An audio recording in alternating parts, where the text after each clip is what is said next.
prinsip dan praktik ekonomi Islam. Dalam bab ini, kita akan mempelajari tentang pengertian muamalah, macam-macam muamalah, syirkah, dan perbankan. Tujuan pembelajaran yang pertama, menganalisis transaksi perbankan dalam prinsip dan praktik ekonomi Islam. Yang kedua, mendukung transaksi perbankan dalam prinsip dan praktik ekonomi Islam.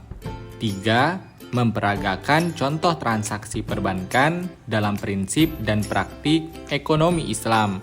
Yang keempat, memberikan argumentasi transaksi perbankan dalam prinsip dan praktik ekonomi Islam. Yang kelima, menyimpulkan transaksi perbankan dalam prinsip dan praktik ekonomi Islam. Mari kita masuk ke dalam materi. A. Pengertian muamalah. Muamalah dalam Islam berarti tukar-menukar barang atau sesuatu yang memberi manfaat dengan cara yang ditempuhnya, seperti jual-beli, sewa-menyewa, upah-mengupah, pinjam-meminjam, urusan bercocok tanam, dan usaha lainnya. Dalam melakukan transaksi ekonomi tersebut, Islam melarang beberapa hal seperti yang pertama, tidak boleh mempergunakan cara-cara yang batil. Kedua, tidak boleh melakukan kegiatan riba. Ketiga, tidak boleh dengan cara-cara zolim. Yang keempat, tidak boleh mempermainkan takaran, timbangan, kualitas, dan kehalalan. Yang kelima, tidak boleh dengan cara-cara spekulasi atau berjudi. Dan yang terakhir, tidak boleh melakukan transaksi jual beli barang haram. B. Macam-macam muamalah. 1. Jual beli. Pengertian jual beli menurut syariat agama ialah kesepakatan tukar-menukar benda untuk memiliki benda tersebut selamanya. Dasar hukum jual beli adalah halal atau diperbolehkan, sebagaimana firman Allah, wa ahallallahul bai'a wa harramar riba, yang artinya, dan Allah telah menghalalkan jual beli dan mengharamkan riba. Quran Surat Al-Baqarah ayat 275. Syarat-syarat jual beli, yang pertama, penjual dan pembelinya haruslah balik. Yang kedua, berakal sehat. Yang ketiga, atas kehendak sendiri. Yang keempat, uang dan barangnya harus halal dan suci. Yang kelima, bermanfaat. Yang keenam, kendaraan barang dapat diserah terimakan. Yang ketujuh, keadaan barang diketahui oleh penjual dan pembeli. Dan yang terakhir, milik sendiri. Di dalam jual beli terdapat istilah khiyar dan riba. Pengertian khiyar adalah bebas memutuskan antara meneruskan jual beli atau membatalkannya. Mari kita bayangkan, misal kamu adalah seorang pembeli yang datang ke sebuah toko baju. Kamu bertanya kepada si penjual tentang harga salah satu baju, dan penjual memberikan harganya. Menurutmu, baju itu bagus namun harganya terlalu mahal. Kamu bebas memutuskan ingin membeli atau tidak membeli baju tersebut. Itulah yang disebut khiyar.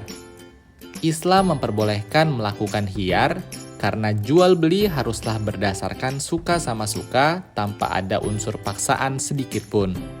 Sedangkan riba adalah bunga uang atau nilai lebih atas penukaran barang yang hukumnya haram dalam syariat Islam. Mari kita bayangkan, misal si A bersedia meminjami si B uang sebesar 100.000, dengan syarat si B bersedia mengembalikan uangnya sebesar 115.000. Uang lebih 15.000 itulah yang disebut bunga pinjaman. Dan bunga pinjaman itulah yang disebut dengan riba. Bagaimanapun bentuknya, riba dalam syariat Islam hukumnya adalah haram. 2. Utang piutang. Pengertian utang piutang adalah menyerahkan harta dan benda kepada seseorang dengan catatan akan dikembalikan pada waktu kemudian. Dasar hukum utang piutang adalah halal atau diperbolehkan. Allah Subhanahu wa Ta'ala berfirman, "Wa in kana zu usratin fanaziratun ila maisarah wa atasaddaqu khairul lakum in kuntum ta'lamun." Artinya, Dan jika orang berhutang itu dalam kesulitan, maka berilah tenggang waktu sampai dia memperoleh kelapangan. Dan jika kamu menyedekahkan itu, lebih baik bagimu jika kamu mengetahui. Al-Quran Surat Al-Baqarah ayat 280. 3. Sewa-menyewa. Pengertian sewa-menyewa dalam Islam disebut ijarah. Artinya, imbalan yang harus diterima oleh seseorang atas jasa yang diberikannya. Dasar hukum ijarah adalah halal. Allah memperbolehkan menyewakan sesuatu yang dimiliki. Allah Subhanahu wa Ta'ala berfirman, "Wa in aradtum atastardi'u auladakum fala junaha alaikum iza sallamtum ma ataitum bil ma'ruf." Artinya, dan jika kamu ingin anakmu disusukan oleh orang lain, maka tidak ada dosa bagimu apabila kamu memberikan pembayaran menurut yang patut. Al-Quran Surat Al-Baqarah ayat 233. C. Syirkah. 1. Pengertian syirkah. Syirkah adalah suatu akad yang dilakukan oleh dua pihak atau lebih yang bersepakat untuk melakukan suatu usaha dengan tujuan memperoleh keuntungan. 2. Rukun dan syarat syirkah. Rukun syirkah secara garis besar ada 3, yaitu yang pertama, dua belah pihak yang berakad, yang kedua, objek akad, dan yang ketiga, akad atau sigot. D. Perbankan. 1. Pengertian perbankan. Bank adalah sebuah lembaga keuangan yang bergerak dalam menghimpun dana masyarakat dan disalurkan kembali dengan menggunakan sistem bunga. 2. Jenis perbankan. Jenis perbankan ada 2, bank konvensional dan bank Islam atau syariah. Bank konvensional adalah bank yang menggunakan sistem bunga dalam menjalankan operasinya. Keuntungan utama bank konvensional berasal dari selisih bunga antara dana yang dipinjamkan dan dana yang disimpan oleh nasabah. Sedangkan bank syariah adalah bank yang menjalankan operasinya menurut syariat Islam dan menggunakan prinsip-prinsip syariah. Keuntungan bank syariah berasal dari pembagian hasil usaha berdasarkan kontrak yang telah disepakati, bukan dari bunga. Prinsip sistem bagi hasil ini adalah sebagai berikut.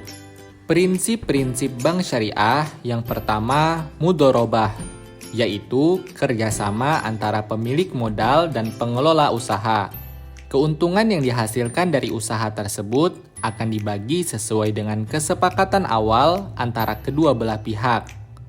Yang kedua, musyarakah, yaitu bentuk kemitraan di mana dua pihak atau lebih menyatukan modal mereka untuk menjalankan suatu usaha bersama. Keuntungan dibagi berdasarkan dengan kesepakatan awal. Yang ketiga, wadiah, yaitu sebuah kontrak di mana nasabah dengan kepercayaannya menitipkan dana kepada bank untuk disimpan dengan aman.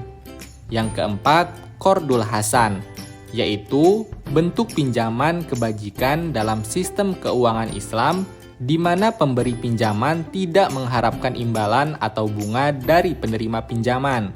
Qardul hasan bertujuan untuk membantu sesama yang membutuhkan tanpa mengambil keuntungan finansial dari pinjaman tersebut.